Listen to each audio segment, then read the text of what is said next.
Bon, rebonjour à tous, beaucoup de fails aujourd'hui, voilà. Alors avant de commencer la vidéo, bonjour à tous, j'espère que vous allez bien, ici Blue Raptor pour bienvenue dans cette nouvelle vidéo, la deuxième partie de la tier list de mes réactions sur les tier lists que j'ai, deux tier lists que j'avais faites de base sur Facebook. Alors pourquoi je vous les transmets aujourd'hui? Je vous les retranscris sur YouTube parce que j'estime que c'est important. Et d'ailleurs, il y aura d'autres tier lists qui arriveront plus tard sur la chaîne. Je sais pas encore lesquelles, mais elles arriveront parce que ma chaîne ne va pas être consacrée que à Pokémon évidemment. Mais il y aura des tier lists, d'autres tier lists qui arriveront. Je sais pas encore sur quel type de jeu je vais le faire. Je sais pas. Je vais y réfléchir à ce niveau-là. Je vais y réfléchir. En ce qui concerne Pokémon Ultra Soleil, ben, je ferai un épisode si j'ai du temps. Évidemment, il y aura peut-être une troisième vidéo aujourd'hui, c'est pas sûr. Mais sinon, au plus tard demain, je pourrai en faire une dans la journée. Vu qu'il y a un changement de programme pour moi pour la journée de demain, donc soyez prêts. Voilà, donc on va commencer très vite et je sais qu'il y en a évidemment ne seront pas d'accord avec cette tier list. Donc pour pour la tier list que je vous ai présentée sur les meilleurs, du pire rival au meilleur, dites-moi dans l'espace commentaire ce que vous en avez pensé. Encore une fois, ce que je vous dis là, ce n'est qu'un vécu et un avis personnel. En ce qui concerne les starters, c'est un avis plus tranché que je vais avoir étant donné que les starters par exemple de 8G que j'ai mis dans cette tier que j'ai mis dans cette tier list, c'est parce que comme vous le savez il y a le simulateur Pokémon Showdown pour ceux qui veulent s'essayer à la stratégie et tout. Et en fait, pour être plus précis, pour être plus précis, en fait, je pourrais me permettre de juger, comme je l'ai dit par rapport au let's play de Fildrong ou d'autres youtubeurs hein, qui ont fait un let's play de Pokémon épée bouclier, je pourrais juger les trois starters de 8G de par leur puissance et leur rapport offensif ou défensif, peu importe, on verra ça plus tard. On va commencer par la pire catégorie. Il y en a, ils vont pas être d'accord avec moi, mais on va commencer par la catégorie ça dégage. Et pour moi, on va démarrer très vite dans le vif du sujet par Blind Epic. Alors, Blind Epic que je trouve très intéressant comme starter, au fur et à mesure que je fais mes aventures de temps en temps avec lui sur Pokémon X. Parce que malheureusement, ma version Y a rendu l'âme. Euh, En fait, pourquoi ça dégage? Parce qu'en fait, je le mets dans ça dégage. Blind Epic, en fait, ce qui m'énerve, c'est son move pool. Son move pool est très énervant. Et le design. Le design et le double type aussi, pour moi, ne lui convient absolument pas. Parce que, très franchement, pour un Pokémon qui tape sur le physique, et tout, ça, je trouve que ça aurait pu plan de combat, c'était pas intéressant, d'autant qu'il a, même s'il a accès à des attaques justement comme casse-brique et tout, personnellement, voire même canon graine, tu lui mets canon graine et direct toxique, tu lui mettais plan de poison comme ça et c'était mieux avec une meilleure défense spéciale et une meilleure vitesse. Malheureusement, c'est pas le cas, donc j'ai trouvé ça un peu dommage. Bon, moi personnellement, je trouve que le move pool de l'intégralité des starters est, je trouve, un peu limité. Parce que de toute façon, tous ces starters-là, je les ai tous, ils ont tous passé. Notamment les starters 3 de 8G qui, eux, n'ont été expérimentés que sur Shodown. Il y en a, ils vont dire, ouais, mais t'as fait que sur Shodown, donc tu peux pas vraiment juger. J'en conviens, mais je vous expliquerai à mon sens le pourquoi du comment. Pourquoi dans ça dégage? Tout simplement parce que c'est un Pokémon qui, d'un point de vue déjà de base stratégique, n'a pas grand chose pour lui. Il a un double type mauvais défensivement. Parce qu'il a quand même une faiblesse au type poison, il a une faiblesse au type vol, au type feu, au type glace. Il a quand même donc je répète, les faiblesses de Blindé Pique sont quand même particulièrement gênantes. Feu, vol, poison, psy, fée. Euh, Bon, insecte, ça compte pas parce que même s'il y a il y a le type plante, le type combat résiste au type insecte. Donc ça, c'est autre chose. Mais malgré tout, c'est pas ça qui sauve Blindé Pique. Parce que le design aurait pu être beaucoup mieux. Je le trouve horrible. Le design, moi, Blindé Pique, je le trouve moche. Moi, personnellement, je le trouve moche. Du vécu que j'en ai de Blindé Pique, je le trouve moche.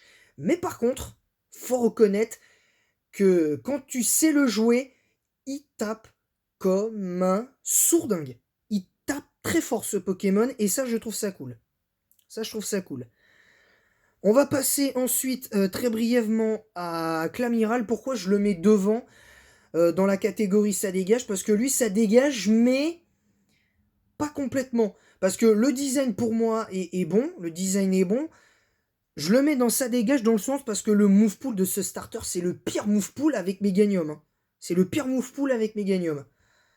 De tous les starters. Hein. Ça, faut quand même le dire. Et bon, après, tu dis ce que tu veux, au final. Mais voilà, après, t'en fais ton interprétation. Mais ceux qui commenteront, ceux qui sont abonnés à ma chaîne et tout ça, je vous le dis très sincèrement, commentez avec respect. Et dites-moi si vous auriez mis avec les mêmes catégories pour la catégorie des rivaux de Pokémon sur la première partie et là sur cette deuxième partie, dites-moi si vous auriez fait pareil ou si vous auriez changé. Vous pouvez me l'expliquer éventuellement si vous avez un Facebook sur Messenger ou sur Instagram. On peut en discuter, il n'y a pas de souci. Moi, je suis je suis ouvert à la discussion. Soyez, bon, pas toujours, mais je suis quand même ouvert un peu à la discussion, donc soyez là. Voilà, donc pour en revenir à Clamiral, son move pool est ridicule, il tape pas super fort sur le spécial comme sur le physique, il a une vitesse médiocre, il a des défenses pour moi atroces, deux faiblesses très gênantes quand même à la plante et à l'électrique. Donc bonjour Florizard et bonjour Elecable ou Elector, voire Raikou ou Zeraora pour la 7G. Bref, pas grand chose à dire. On va passer à Gorithmic. Alors pourquoi je le mets dans mauvais starter malgré tout? Parce que même si bon, je reconnais qu'il a du potentiel, stratégiquement ce Pokémon, pour moi, il mérite pas sa place en overuse. Gorithmic. Parce que et il est aux portes de sa dégage parce que le design, franchement, le singe tambour, le singe en mode tambour, non, c'est pas, non, c'est pas joli. Ça, venez pas me dire que Gorithmic est beau. Enfin, je sais pas. Vous auriez le droit de le penser, mais venez pas me bourrer le mou avec ça dans les commentaires parce que ça le fera pas. Je vous le dis honnêtement, ça le fera pas. Donc voilà. Pareil pour Felinferno, le design je le trouve cool. Alors j'en ai terminé rapidement avec Gorithmic parce que pour moi son design le dessert plus que son move pool. Et c'est juste ça en fait que je trouve qui va pas. C'est le design du Poké et son move pool, très légèrement le dessert aussi, mais très honnêtement, il sert à rien. Pour moi, il sert à rien. Il est pour moi en termes de type Pokémon, de type plante, surtout en type plante pure. Je trouve que c'est pas utile offensivement enfin offensivement si, mais défensivement non, ça sert à rien. Feninferno, Feu Ténèbres, rien à dire. Offensivement comme défensivement, par contre, move pool ridicule pareil. Euh, Vitesse trop médiocre, à mon sens. Et, pour moi, en fait, ça aurait dû être beaucoup mieux en termes de vitesse. Et je pense qu'ils auraient pu améliorer ça quand il y a eu ce Ultra Soleil, Ultra Lune, parce que ça aurait été peut-être un peu mieux à ce niveau-là. Ça aurait pu être beaucoup mieux. Archiduc, mauvais starter aux portes de surcoté, parce que très franchement, moi j'adore le design. Par contre, en mode archer d'Archiduc, justement. Mais le move pool est ridicule. Il a un type d'attaque qu'il devrait pas avoir, comme Rapace, qui sont des attaques de type vol. Il a accès à des attaques qu'il devrait normalement, je suis désolé, pas avoir. Et son move pool est, est horrible. Son move pool est horrible à lui aussi. C'est atroce. C'est atroce. Très honnêtement, là, les 5 starters que je viens de vous citer, ils ont un move pool atroce. Ils ont un move pool atroce. Donc, dites-moi en tout cas dans les commentaires si vous avez des sets viables pour ces 5 starters, pour les 5 premiers starters que je viens de vous citer de manière très rapide. Mais je peux vous garantir que moi, c'est le vécu que j'ai. Hein. C'est le vécu que j'ai.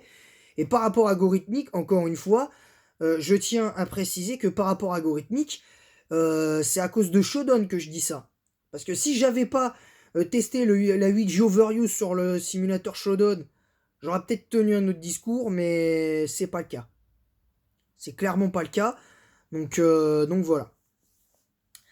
On va donc passer à tout ça maintenant. On va passer à comment ça s'appelle à la catégorie surcotée. Alors Meganium, il est pas pour moi, c'est contrairement à ce que les gens pensent, c'est pas un mauvais starter. Alors, il est pas très beau, on est d'accord, ça je veux bien l'admettre. Son move pool est horrible à lui aussi, c'est triste à dire, mais il est horrible. Son move pool. Mais avec ce que j'ai réussi à faire de Meganium en 6ème génération, il n'y a pas si longtemps que ça, sur Ruby Omega et Saphir Alpha, enfin sur ma Saphir Alpha, je trouve que c'est vraiment impressionnant. Enfin, c'est pas impressionnant parce que je vais pas en faire une affaire d'état, mais c'était vraiment cool. L'expérience, j'ai trouvé à la manière de la 6G, avec le méta de la 6G, je l'ai trouvé meilleur, Meganium. Mais je le trouve surcoté parce que c'est un des premiers starters de type plante qu'on a vu en 2ème génération. Mais au-delà de ça, il est quand même surcoté. Et moi, j'avoue l'avoir apprécié. C'était mon starter au départ. C'était lui mon starter préféré au début de la 2ème génération. Après, ça a été Typhlosion. Et puis quand j'ai commencé à être sur les réseaux sociaux et puis que j'ai pu comment dire, et que j'ai pu me faire une petite idée à ce niveau-là, bah forcément, il est surcoté. Alors pourquoi j'ai mis Pyrobut en surcoté? Parce que moi j'en ai fini avec lui. Pourquoi Meganium et Pyrobut sont dans les surcotés? Parce qu'ils sont très appréciés. Certains apprécient la présence de Meganium. Par contre, au niveau du style, tu repasseras. Hein. Parce que Pyrobut, un style footballeur, ça lui va pas du tout. En plus, il aurait, à mon sens, dû avoir un double type. Ça aurait été plus classe. Enfin, selon moi, ça aurait été plus classe. Mis à part le talent libéraux, il n'a pas grand chose pour lui. Son move pool est ridicule. Enfin, le move pool offensif est moyen. Bref, il n'a pas beaucoup d'attaques de type feu utiles. Bref, c'est n'importe quoi. C'est n'importe quoi. Ce Pokémon est pour moi clairement surcoté. Parce que qu'il soit apprécié, c'est une chose. Mais arrêtez de le survendre, les gars. Si vous voulez me trouver des qualités à Meganium ou à comme moi j'ai essayé de faire tout à l'heure et, et à Pyrobut, je suis désolé, non, c'est pas possible. C'est pas possible. Essayez-moi de trouver des qualités et un set vraiment efficace de ce Pokémon. On pourra discuter. On pourra en discuter. En tout cas, voilà. Mais par contre, le design, je suis désolé, j'aime pas du tout. Ouais, j'aime pas. Je vais parler de Roitiflamme à présent dans la rubrique bon starter mais sans plus. Pourquoi? Parce que Roitiflamme, je le trouve. Par contre, lui, c'est clairement un Pokémon sous-coté. C'est clairement un Pokémon sous-coté avec Torterra. Parce que je trouve que c'est vraiment. Et même avec Archiduc, parce qu'Archiduc, serait plus aux portes de bon starter mais sans plus que de surcoté. concrètement. Mais je l'ai mis dans mauvais starter parce que pour tout un tas de raisons. Mais on va quand même se concentrer sur l'instant présent avec Roi Tiflam. Roi Tiflam, pour moi, il est pas, et pour moi, en plus, j'adore le design de Roi Tiflam. Je trouve Roi Tiflam super beau. Par contre, le move pool est pas terrible. Euh, il est lent. Par contre, il tape très fort sur le spécial comme sur le physique. Alors, il peut être je pense qu'il peut être joué défensivement. Moi, j'ai trouvé un moyen de le jouer avec récemment sur Saphir Alpha avec la veste de combat. Je vous expliquerai ça dans une prochaine vidéo sur YouTube un jour. Donc, vous inquiétez pas, c'est un projet. C'est un projet qui, qui aboutira. Je l'espère. On va passer à Goupelin. On va passer à Goupelin. Très brièvement. Goupelin, je trouve son design très cool. Par contre, il aurait pu avoir un autre talent caché. Son move pool offensif est moyen. Son move pool est moyen, je trouve. Bon, il a accès quand même à des choses intéressantes, mais le peu de choses utiles qu'il a, le peu d'attaques offensives auxquelles il a accès, il y a certains Pokémon qui ont le même type que lui, le type Psy et le type Feu, et qui font le taf mieux que Goupelin, selon moi. Donc voilà. Ah oui, alors je tiens à préciser aussi un autre détail, c'est que ce qui s'est passé pour la première partie de cette double tier list, je ne prétends pas être objectif, je ne force pas les gens à avoir le même avis que moi, entendons-nous bien, mais ce que je vous présente là, ce que je vous retransmets là pour ces deux tier listes, c'est mon ressenti, c'est le vécu que j'ai, tout simplement. Donc pour terminer sur lui, avant de passer à ma Jaspic, Goupelin, il lui manque un truc. Pour moi, il lui manque un truc. C'est un autre talent caché qui aurait pu être beaucoup mieux. C'est battant.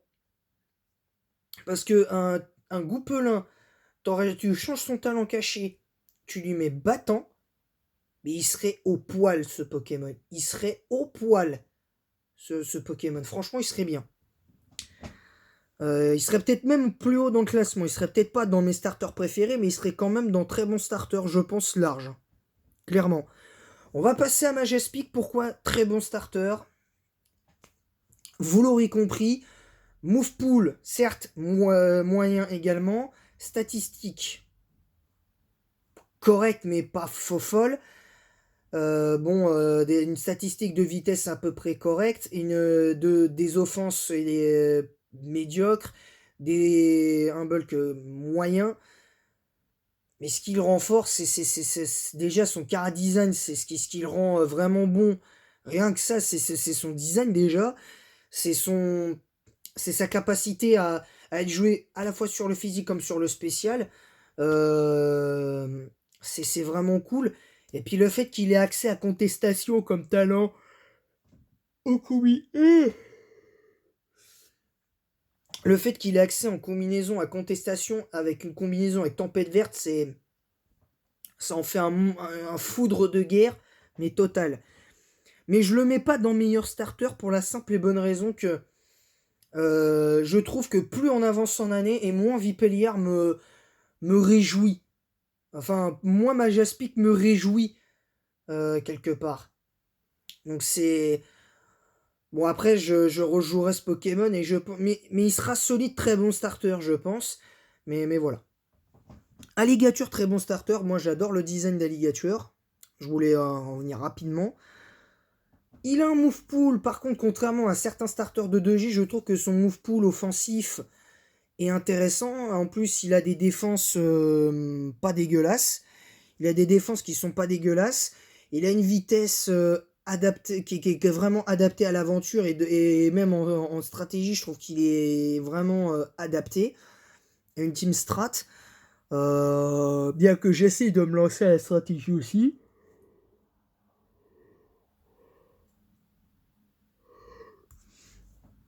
Et, euh, et en plus, Comme on sait que ce Pokémon a le talent sans limite, et qu'il a accès à Danse Draco, il peut avoir le droit à Surpuissance, à Dracogriffe, à Danse, comme j'ai dit, à Danse Draco, il a le droit à Séisme.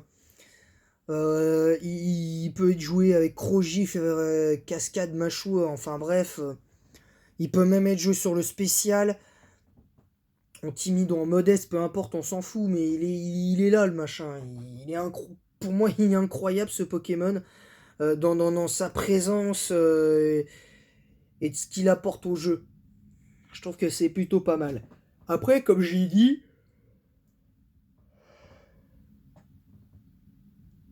je prétends pas être objectif. Hein. Entendons-nous bien. On va passer au meilleur starter. Alors là, il y en a, ils vont comprendre. Il y a quand même sur les 5 starters dans la catégorie que j'ai mis, dans la catégorie meilleur starter que j'ai mis, 4 sont de type O quand même. Hein. 4 sont de type O. Donc voilà, hein, je vais pas vous mentir, moi c'est le vécu. On va commencer avec Amphinobi. Très brièvement, Amphinobi, c'est sans trop de soucis le meilleur starter de la 6ème génération. Il a Protéin qui l'a rendu complètement abusé. C'est un des rares starters qui a un move pool vraiment de limite de dieu vivant. Très franchement, je trouve que c'est vraiment intéressant. Et puis il a quelque chose. Voilà. Alors, il y en a, ils vont me dire. Voilà, moi, en tout cas, j'en ai fini sur les. En plus, le design d'Amphinobi, je trouve en mode ninja, je trouve ça plutôt intéressant. Je trouve ça plutôt cool. Je trouve ça plutôt cool. Voilà. On va passer ensuite à Torterra. Torterra qui a un move pool plus limité. Ça, c'est clair que, que Amphinobi. Il a un double type très mauvais défensivement, on est d'accord. Et pourtant, il a des stats défensifs que je trouve plutôt corrects. Mais c'est vrai que ce qu'il dessert, c'est son double type.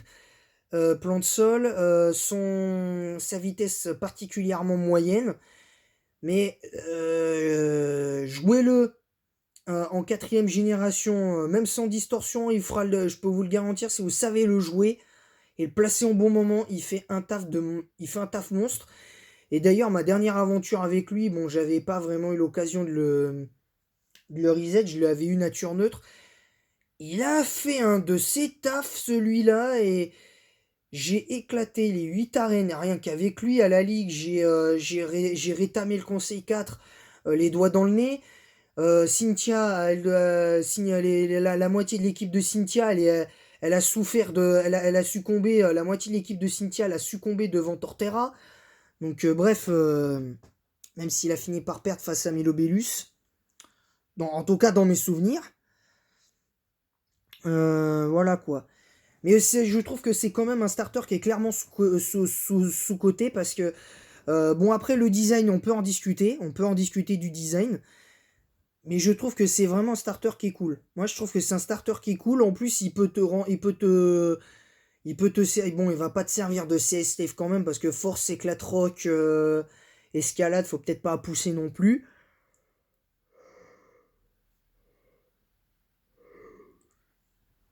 Faut quand même pas pousser non plus. Après, voilà, moi je trouve que Torterra, il a quand même ce qui le démarque quand même des autres starter points que j'ai cités avant, comme Majaspic, Archéduc, Gorithmic, Méganium et Blindépic. Ce qui le démarque de ces starters-là, c'est que lui, si tu sais le jouer, il peut faire très très très très mal Torterra. Ça, vous pouvez pas le nier.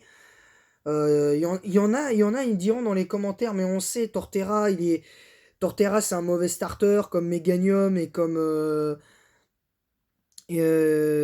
Archiduc et tout, ou même, voire même l'un des pics.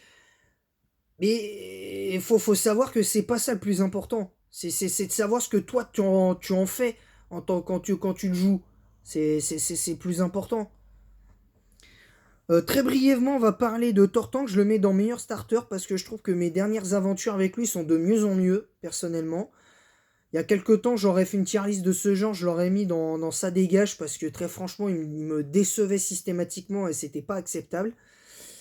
Et puis ma dernière aventure avec lui sur Rouge-Feu m'a fait changer d'avis. Après, j'ai fait une aventure avec lui plusieurs fois, je crois, pardon, sur Blanc 2, et j'ai pas été déçu. En sixième génération, je l'ai fait une première fois, j'avais été déçu. Depuis, il ne m'a plus jamais déçu. Et j'en avais même eu sur Soleil et Lune il y a quelques années, et maintenant sur Ultra Soleil et Ultra Lune. J'ai kiffé parce que ce Pokémon, il a des défenses, bon après pour un starter peut-être pas monstrueuse, mais il a des défenses que je trouve particulièrement intéressantes. Il a une vitesse pas dégueulasse, il a ses deux offenses sont pas dégueulasses, il peut être joué physique comme sur le spécial, il peut être joué défensif. Très franchement, j'adore ce starter. Voilà. Ensuite, et surtout son design. Les Argus, pareil, j'adore son design. Je vais en venir très brièvement aussi. Les Argus, vraiment, j'adore. J'adore. Son move pool est très limité lui aussi, mais pour moi, il remplit plus le taf que que les deux autres starters en 8ème génération. Je suis désolé. Voilà. En plus, si tu le laisses se placer, si tu le laisses faire, les Argus, il peut te faire un taf. Si toi, en tant qu'adversaire, tu laisses faire les Argus faire le taf, t'es sérieusement merdé. D'autant que j'ai découvert un petit truc, un petit set aux oignons assez intéressant avec lui qui marche plutôt pas mal. Je peux vous garantir que ça peut être intéressant. Pingoléon, il y a tout de cool chez lui. Il n'y a rien à dire de plus. Tant le move pool, bien que moyen, tant sur le design que son apport offensif ou défensif dans les générations où il est apparu, c'est-à-dire à partir de la 4, de la 5, 6, 7 et peut-être la 8. On ne sait rien, je crois pas qu'il soit en 8ème génération, Pingoléon. Et c'est cool. Franchement, c'est cool. Et pour terminer très brièvement sur pas sur les Argus, mais sur Pingoléon, c'est un starter sur lequel tu peux largement compter. Très honnêtement, c'est un starter sur lequel tu peux compter très largement. Dans mes starters préférés, je ne vais pas m'étendre sur le pourquoi du comment. Vous avez remarqué qu'il y avait 4 types feu, 2 types plantes et 2 types eau dans la team. Mes starters préférés sont Dracofeu, Oratoria, Florizard, Lagron, Typhlosion, Junko, Brazigali et Simiabraz. Je vais m'expliquer sur le pourquoi du comment tout de suite. Très brièvement pour Dracofeu, moi ça a toujours été un de mes Pokémon préférés, un de mes starters préférés, il l'est encore aujourd'hui. Et malgré la perte des méga évolutions en 8ème génération, le fait qu'il ait droit aux grosses bottes, j'ai trouvé ça vraiment cool parce que du coup sa faiblesse au piège de roc, sa double faiblesse au piège de roc, il s'en fout. Bon, il reste quand même très faible à la roche, mais sa faiblesse au piège de roc, il s'en fout. Il a un move pool qui, je trouve, avec la 8G, c'est beaucoup étoffé. Même Oratoria, pareil, j'adore son move pool aussi. Florizard, depuis qu'on l'a revu, j'ai adoré également. Voilà, il n'y a pas d'autres mots.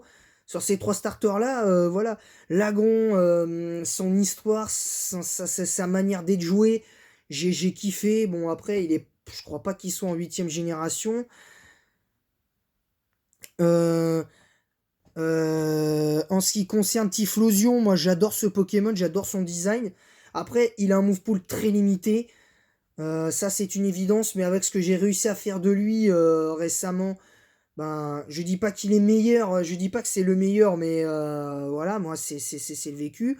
Junko, pour terminer sur lui, sur Typhlosion, je trouve qu'il pourrait être, pour moi, il est aussi sous-coté que Torterra et Meganium. Donc voilà. Et même les Argus. Hein. Junko, on va en parler. Il est, je trouve, sous-coté également. Son move pool est moyen, très très très moyen. Mais l'avantage qu'il a, c'est qu'en méga évolution, sa méga, elle est très forte. Après, c'est dommage qu'ils soient pas en 8e génération comme... je sais pas s'ils sont vraiment 8e génération, dites-le moi dans l'espace commentaire. Mais très franchement, voilà, pour moi, c'est vraiment quelque chose de cool. Euh, Junko. Brasigali, je vais pas m'étendre sur le sujet. Talent turbo au poil, move pull au poil, statistiques génialissime, enfin voire carrément monstrueuse. Rien à dire de plus, un apport offensif qui est vraiment cool avec sa méga qui est complètement pété. Rien à dire de plus. Simia Braz, pour terminer, je vais être un petit peu légèrement plus long avec lui. Le design est cool, son move pool est cool, les offenses sont cool. Après les défenses, on peut spéculer. Enfin spéculer non, on pourra débattre. On pourra débattre de ses défenses et de son move pool. Mais il y a toute classe chez lui. Limite pour moi, il n'y a aucun autre débat à cela. Mais il y en aura un quand même. Mais je vous invite dans l'espace commentaire à me dire ce que vous en pensez. Moi personnellement, j'ai dit ce que j'avais à dire sur tous les starters. Moi là, je vais me reconcentrer pour essayer d'avoir un Magby ou un Magmar pour être pas mal. Je vous retrouve très prochainement, soit ce soir, soit demain, pour la vidéo du jour. Sur ce, je vous laisse et à très vite. Et en attendant la prochaine, attrapez-les tous.